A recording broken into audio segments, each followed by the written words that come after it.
tenemos el agrado de recibirlos en esta tercera sesión de nuestro curso nacional de Visual Abstract. Para el día de hoy, la ponente será Flor Álvarez Cruzado. Ella es estudiante de medicina de la Universidad Nacional de Trujillo. Ella ha sido paz directora de CPPC en Sociomonete en el año 2020-2021 y también ha sido top 10 CPPC Socimep en el 2020-2021. Hoy ella nos va a hablar sobre el Visual Abstract según el tipo de estudio. Flor, adelante. Muchas gracias por la presentación. Ahora voy a compartir. Sí se puede ver, ¿verdad? Sí, se observa. Ya. Buenas tardes con todos. Voy a continuar con las ponencias del taller curso de Visual Abstract. Mi nombre, como ya lo dijeron, es Flor Álvarez Cruzado y hoy día veremos lo que es el Visual Abstract, pero en relación según el tipo de estudio. Para ello, siempre es necesario definir qué es un Visual Abstract, el cual va a ser una representación visual de los principales hallazgos de un artículo científico. Acá podemos observar un ejemplo de Visual Abstract. Este ejemplo fue elaborado por Andrew Ibrahim, el cual fue la primera persona en publicar un Visual Abstract. Él se dio cuenta que al publicar esta imagen visual o esta representación visual, el nivel de observación del artículo aumentó, teniendo antes quizá una visualización poca. Al publicar este Visual Abstract, los niveles de visualización de su artículo aumentaron. Es por eso que ahí vemos los objetivos de este Visual Abstract, que es captar la atención del lector, favorecer la lectura de los artículos y para así lograr lo que es una correcta y aumentar la divulgación científica. También este médico elaboró las partes de un Visual Abstract, el cual podemos observarlo en todos los Visual Abstract que se presentan en las diferentes, en los diferentes artículos que podemos visualizar, el cual va a constar primeramente de un resumen de resultados, el cual va a tener resultados estatales, imágenes referenciales y datos de resultado. También en la parte superior va a presentar lo que son palabras claves, también puede presentar el título del artículo o también el objetivo o el problema del artículo. Y en la parte inferior lo que es el autor, la citación y también quién creó el Visual Abstract. Acá podemos observar dos Visual Abstract, los cuales se elaboraron en SOCEMU. Se elaboró para un concurso, el cual fueron basados en artículos publicados por miembros de SOCEMU. El primer Visual Abstract se denomina Factores asociados a insomnio en profesionales de la salud de un hospital público de Trujillo, en Perú, el cual su tipo de estudio es un estudio observacional analítico. La población fue de 554 profesionales de la salud, con una muestra de 220 profesionales y el 17% de ellos padece insomnio. Y los factores asociados que se encontraron fue la edad, mayor a 38 años, una sobrecarga de horaria en un 25%, trastornos nocturnos en un 31%, tiempo laboral mayor a 7 años y lumbalgia en el 41% de los casos.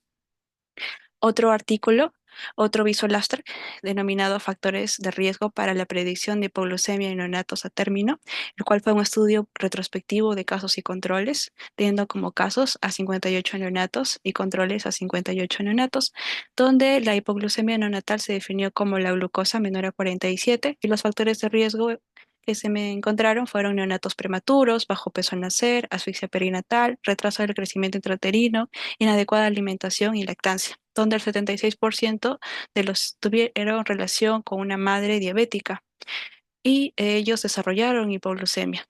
Entonces vemos de que cuánto tiempo nos tomó el saber sobre ambos artículos a través del Visual Abstract, pues creo que menos de un minuto. Por eso ahí la importancia de un Visual Abstract, que nos puede presentar los resultados de una forma didáctica, de una forma visualmente atrayente y también puede resumir la parte más importante de un artículo. Y es lo que nos favorece porque tiempo nosotros no tenemos mucho. ¿Y cómo realizamos pues un Visual Abstract? Pues se puede considerar 5 pasos para elaborar este Visual Abstract. Primero, el contenido, el cual vamos a desarrollar en esta ponencia. Segunda parte, la disposición, en el cual vamos a hacer un bosquejo. En la tercera paso, el seleccionar la plataforma, ya sea PowerPoint, Canva, o otra que sea más afín con con nosotros. También el color, se recomienda que la paleta de color no sea mayor a 3 o mayor a 5 y también el usar gráficos que tengan relación con el contenido de nuestro artículo. Entonces, ¿cómo vamos a seleccionar el contenido? ¿O qué artículo vamos a seleccionar? ¿Cuál artículo puede ser el mejor para poder elaborar este visual abstract? Pues esto, primero hay que tener en cuenta cuáles son los tipos de estudio que se presentan. Pues estos van a depender, estos se van a dividir en dos grandes grupos, en estudios experimentales y en estudios observacionales, donde son estudios experimentales aquellos donde ha habido una intervención del investigador, mientras los estudios observacionales donde no ha habido intervención. A su vez, los estudios experimentales se dividen en aleatorios o no aleatorizados y los estudios observacionales se dividen según si ha habido un grupo de control. Si no ha habido, se denominan los estudios descriptivos, pero si ha habido un grupo de control, se denominan estudios analíticos y a la vez se van a dividir según la dirección. Si primero se ha evaluado la exposición y posteriormente los resultados, es un estudio tipo corte. Si primero se ha evaluado los resultados y posteriormente la exposición, es un estudio de casos y controles, pero si se ha evaluado ambos al mismo tiempo, es un estudio transversal. Entonces, acá ya hemos visto que existen gran variedad de tipos de estudio, pero ¿cómo es que podemos dividirlos según la importancia de según la importancia de estos estudios? Pues vamos a poder hacer uso de la pirámide de la evidencia, la cual en la parte de la base vamos a encontrar aquellos que presentan mayor riesgo de sesgo o aquellos que tienen menos fortaleza de evidencia. Entre estos tenemos opiniones de expertos editoriales, seguidos por una serie de casos, reportes de caso, estudios, casos y controles, estudios de corte, ensayos clínicos aleatorizados, revisiones sistemáticas y metaanálisis, los cuales se encuentran en la cima de la pirámide. Es decir, que ellos presentan menor riesgo de sesgo y una mayor fortaleza de evidencia. Es por eso que se recomienda el hacer uso de estas revisiones sistemáticas o metaanálisis para elaborar un visual abstract, debido a que presentan mayor calidad. Pero si no nos vemos tan interesados en hacer un visual abstract de revisiones sistemáticas, podemos optar por ensayos clínicos aleatorizados, por estudios de corte, estudios de casos y controles. ¿Y cómo podemos identificar, a su vez, el mejor estudio? Porque no todas las revisiones sistemáticas tienen calidad o no todas las metaanálisis tienen calidad. Entonces, para ello tenemos que seguir lo que es la lectura crítica. Acá he presentado 8 pasos para poder hacer una buena lectura crítica. La primero de ellos es el tipo de publicación, el cual ya hemos visto en la pirámide de evidencia. El segundo paso es dónde y cuándo fue publicado. Hay que recordar que debemos de buscar artículos que están indexados a una base científica, ya sea Scopus, PubMed, Web of Science, etcétera. Y también cuándo fue publicado. Se recomienda estudios de no más de 5 años de antigüedad. También con respecto a hay que visualizar la introducción, los antecedentes, la justificación, objetivo general. Priorizaremos el objetivo general para poder identificar cuál ha sido el objetivo del artículo y si si esto tiene afinidad con lo que nosotros estamos investigando o lo que queremos investigar. Siguiendo con la metodología, donde vamos a identificar el tipo de estudio, si en caso en el título no está presente, ahí podemos identificar qué tipo de estudio es, también cuándo, dónde se realizó, ya que no es igual el guiarnos de un estudio, por ejemplo, vemos la prevención de tuberculosis. Quizás no nos podemos guiar tanto de un estudio en países que se realizó en un país desarrollado, por ejemplo, Estados Unidos, a un estudio que se realizó en un país subdesarrollado, debido a que el nivel de incidencia de tuberculosis es mayor en los países subdesarrollados que en países desarrollados. Es por eso que debemos de calificar estos estudios de acuerdo a nuestra realidad y de acuerdo a qué es que queremos lograr con la selección de este artículo y posteriormente la realización del visual abstract.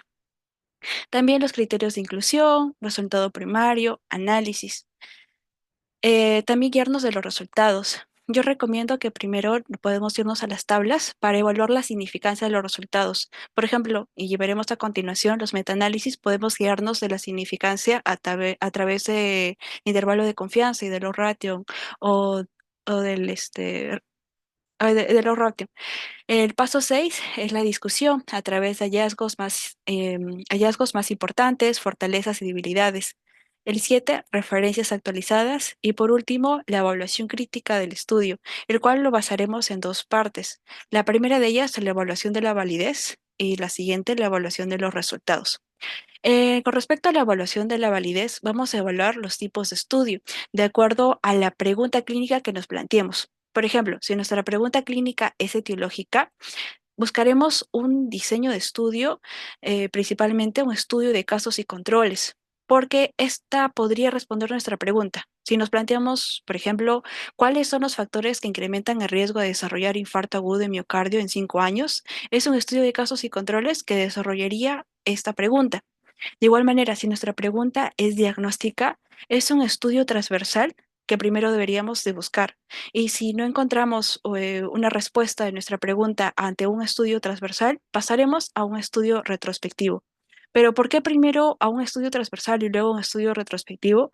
Pues según diferentes fuentes, es debido al sesgo que puede presentar.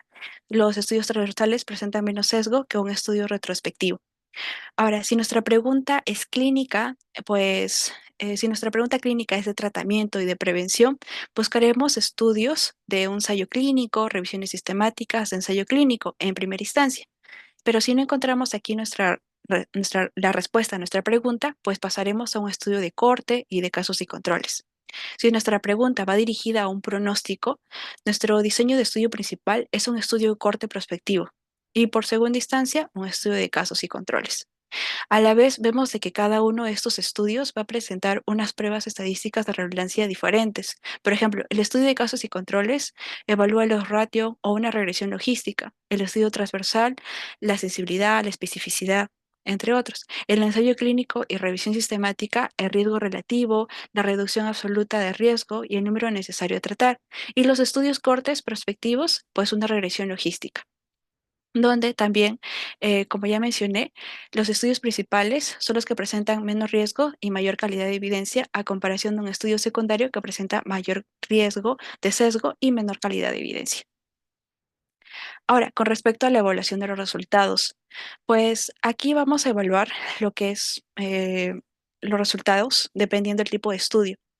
Evaluaremos la sensibilidad y la especificidad. Por ejemplo, en esta tabla vemos que tenemos una población de 200 personas, de los cuales 100 son enfermos y 100 son sanos.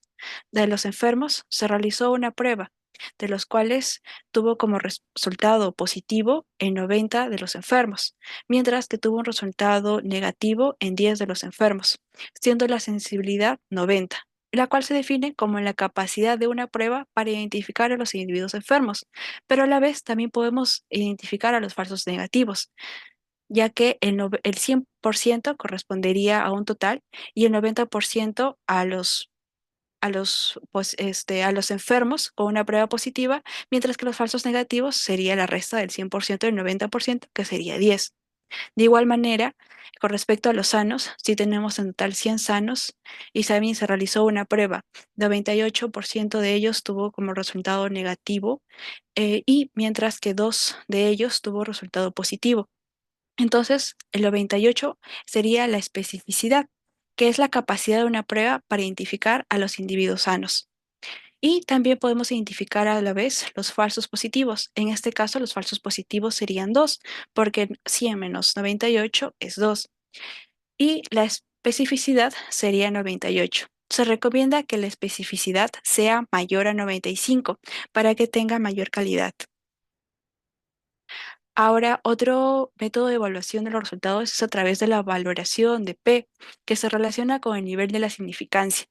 Vemos aquí un esquema donde vemos tres columnas. La columna de amarillo correspondería al valor de P, la columna de gris al porcentaje de probabilidad de la presentación del hallazgo y la columna verde del porcentaje de error aceptado a ocurrir.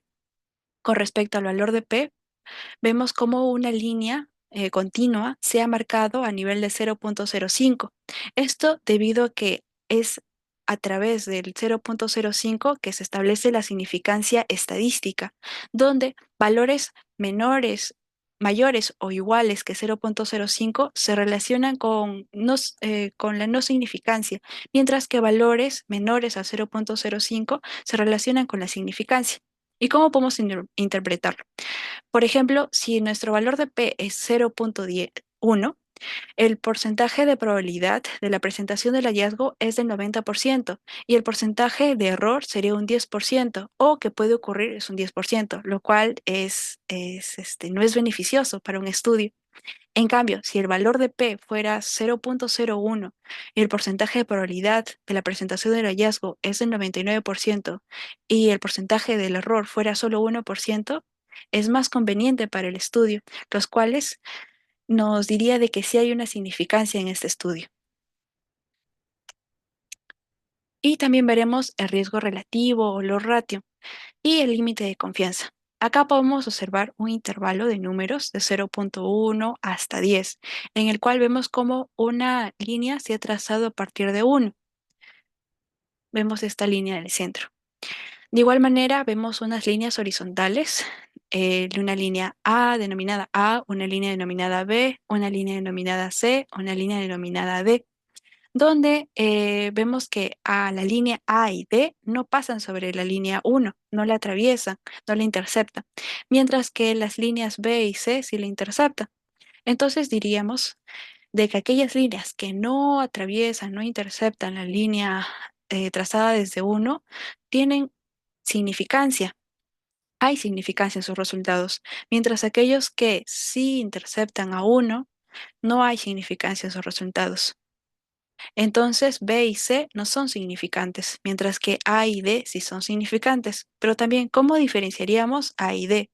Pues se diferencia A debido a que ésta se encuentra atrás de la línea que está trazado desde 1, y esto se va a relacionar con un efecto protector o beneficioso, con un cambio positivo, mientras que D, al encontrarse después de 1, se va a relacionar con un efecto dañino, perjudicial, en contra, un cambio negativo. Esto también veremos el límite de confianza, el cual se emplea para indicar el límite inferior o superior del intervalo de confianza, el cual acá podemos observarlo, el cual se encuentra entre paréntesis. En el caso de A, el límite de confianza es de 0.2 y ese es donde hemos iniciado el trazo de la línea A hasta 0.95, que es hasta donde hemos trazado esta línea. De igual manera, B, su límite de confianza es de 0.8, donde hemos hecho el inicio de esta línea, hasta 10, donde hemos terminado. De igual manera, C de 0.4 a 2.1 y D de 5 a 9. ¿Y qué es el riesgo relativo o los ratio? Pues van a ser medidas fundamentales usadas para cuantificar la fuerza de asociación entre el factor y el riesgo de una enfermedad. Acá podemos observar cómo es que se realizó. Estos son los resultados de un metaanálisis de un estudio que se hizo sobre preeclampsia, sobre suplementos que son recomendados en preeclampsia. Vemos que todos los resultados interceden a la línea que se ha marcado en 1, por lo cual todos los resultados no son significantes. Entonces, este artículo nos demuestra de que los suplementos no son necesarios no son útiles en la preeclampsia, debido a que no hay significancia en sus resultados. Ahora demostraré todo lo que todo lo que he mencionado en cómo es que se plasma en el Visual Abstract. Pues con respecto a artículos de etiología, como es el caso de estudios y controles, como ya se mencionó, como ya mencioné, se encarga de evaluar la etiología, como es el caso de los factores de riesgo, donde vemos que acá se han plasmado correctamente en este Visual Abstract, que es lo que más debería de relucir. De igual manera, siempre se recomienda el mencionar qué tipo de estudio es, qué tipo de estudio es, como es en este caso, que se mencionó que es un estudio retrospectivo de casos y controles. En este caso, otro estudio, un estudio de diagnóstico, el cual la utilidad de POCUS en el diagnóstico de colelitiasis y colecistitis, en el cual la endoscopía presentó una sensibilidad del 95.2%, una especificidad del 93.1% en la colelitiasis, mientras que en la colecistitis una sensibilidad del 67.1% y una especificidad del 97.6%. Entonces vemos cómo es que acá se ha plasmado lo que es la sensibilidad, la especificidad, como resultados del artículo, lo cual es de gran importancia, y cómo es que acá se ha plasmado lo que son los factores de riesgo. Otros estudios que vemos aquí, otros Visual Abstract que vemos, es un Visual Abstract de pronóstico, que es un estudio de corte prospectivo. Este es un estudio acerca de los nacimientos prematuros a término. Ah, es un estudio acerca, disculpen, del desarrollo neurológico de niños prematuros, moderados y tardíos, el cual menciona, acá se menciona que es un estudio de corte prospectivo, menciona también la población, resumen del artículo y también los resultados, el cual presenta un intervalo de confianza del 95%, el cual es aceptable. Y lo que se evaluó que se relaciona este desarrollo neurológico en niños prematuros con un deterioro motor, con deterioro cognitivo, con un deterioro epiléptico, con una discapacidad visual, con una discapacidad auditiva, con un deterioro severo. Y por último, la revisión sistemática y metaanálisis. De igual manera, un breve resumen del artículo. eh, ¿Qué tipo de estudio es? Que es una revisión sistemática y metaanálisis. También la comparación entre el placebo y la no exposición y la intervención, que fue los corticoides prenatales tempranos. Y también los resultados. Vemos aquí, podemos hacer uso de lo que ya hemos aprendido con respecto al, a los ratios, el cual vemos que ninguno de nuestros resultados está en la línea 1, en la línea que sale de 1, por lo cual los resultados son significativos, pero al estar a la derecha, es decir, que tiene un efecto dañino o perjudicial o en contra o en cambio. En este caso, los nacimientos prematuros con una exposición temprana al corticoide se relacionó con mayor riesgo a UCI, con mayor riesgo a intubación, con mayor riesgo a trastorno mental y, y conductual a largo plazo. Ah, y también algo que mencionar es que el intervalo, el límite, el límite, si este es mayor, es más largo, es porque se puede asociar con con muy bajo, mientras que si es más corto, se relaciona con con algo mayor, que es menos. Entonces es mejor que sea menor, más pequeño, a que sea muy largo el intervalo. Y eso sería todo. Muchas gracias. Si hubiera alguna pregunta, con mucho gusto le responderé.